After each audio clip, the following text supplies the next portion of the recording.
जय श्री राम।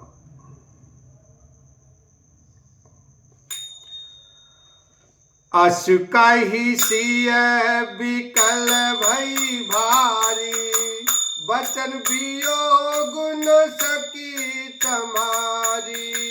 देखी दशा रघुपति जिय जाना, हटि राखे नहीं राखी प्राण। ऐसा कहकर सीता जी बहुत ही व्याकुल हो गईं। वे वचन के वियोग को भी न संभाल सकीं। अर्थात शरीर से वियोग की बात तो अलग रही, वचन से भी वियोग की बात सुनकर वे अत्यंत विकल हो गईं। उनकी यह दशा देखकर श्री रघुनाथ जी ने अपने जी में जान लिया कि हठ पूर्वक इन्हें यहाँ रखने से ये प्राणों को न रखेंगी। कहेउ कृपाल भान कुल नाथा, परिहरि सोच चलऊं बन साथा। नहीं विषाद कर अवसर आजू, बेग करहूं बन गवन समाजू। तब कृपालु सूर्य कुल के स्वामी श्री रामचंद्र जी ने कहा कि सोच छोड़कर मेरे साथ वन को चलो। आज विषाद करने का अवसर नहीं है, तुरंत वनगमन की तैयारी करो। कही प्रिय बचन प्रिया समुझाई, लगे मातु पद आशीष पाई। बेगी प्रजा दुख में तब आई, जननी निठुर बिसरी जनी जाई। श्री रामचंद्र जी ने प्रिय वचन कहकर प्रियतमा सीता जी को समझाया। फिर माता के पैरों लगकर आशीर्वाद प्राप्त किया। माता ने कहा, बेटा जल्दी लौटकर प्रजा के दुखों को मिटाना और यह निठुर माता तुम्हें भूल न जाए। फिर ही दशा विधि बाहुरी की मोरी, देखी हम नयन मनोहर जोरी। सुदिन सुघरी तात कब होई, जननी जियत बदन विदु जोई। हे विधाता, क्या मेरी दशा भी फिर पलटेगी? क्या अपने नेत्रों से मैं इस मनोहर जोड़ी को फिर देख पाऊंगी? हे पुत्र, वह सुंदर दिन और शुभ घड़ी कब होगी जब तुम्हारी जननी जीते जी तुम्हारा चांद सा मुखड़ा फिर देखेगी? बहुरी बच्छ कही लाल कही, रघुपति रघुवर तात। कबही बोलाई लगाई है, हरस निरखियं गात लखन सिया राम। जय जय राम।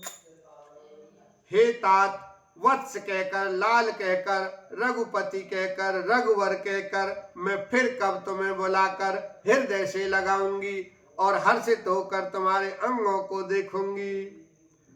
लखी स्नेह कातरी में तारी, बचन न आवे बिकल भई भारी। राम प्रबोध कीन विधि नाना, समउ स्नेहु न जाय बखाना।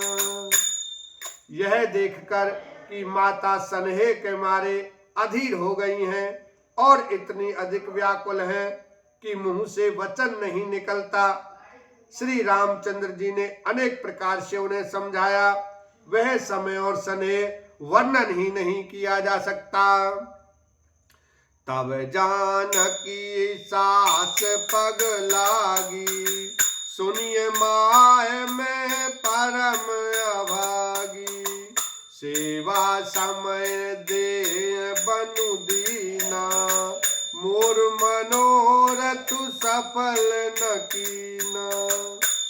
तब जानकी जी सास के पांव लगी और बोली, हे माता सुनिए, मैं बड़ी ही अभागिनी हूँ।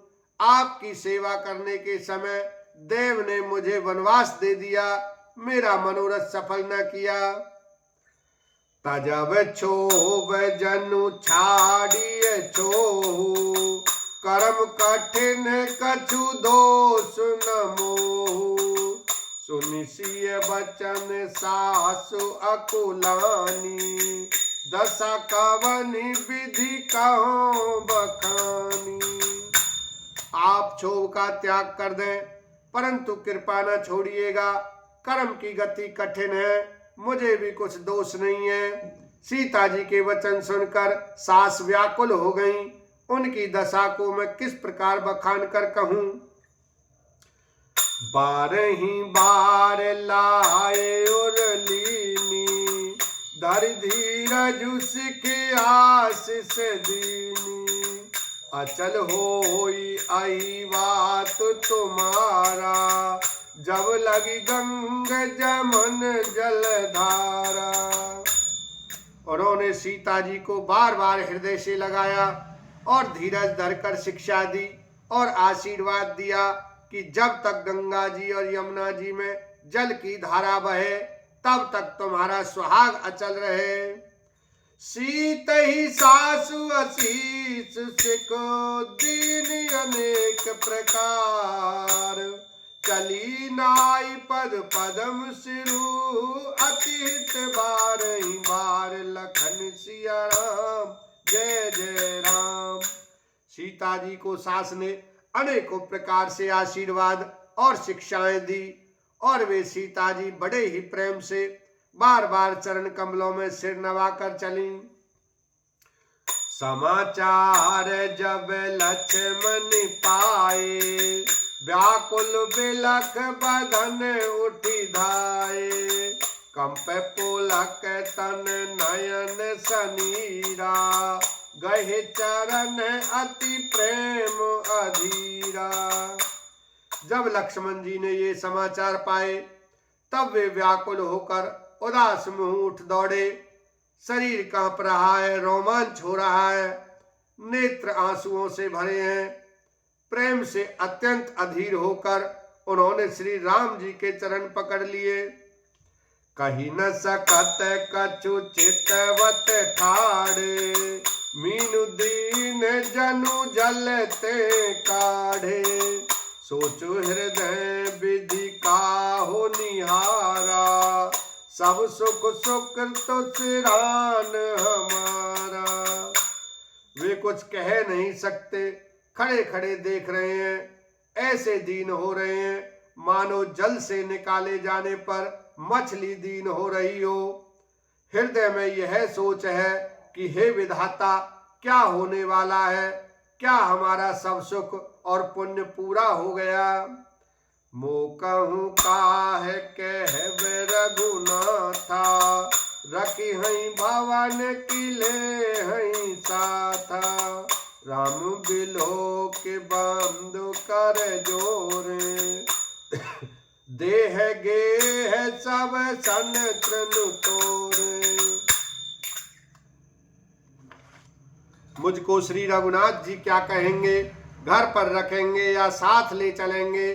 श्री रामचंद्र जी ने भाई लक्ष्मण को हाथ जोड़े और शरीर तथा घर सभी से नाता तोड़े हुए खड़े देखा। बोलो सियावर रामचंद्र की जय, उमापति महादेव की जय।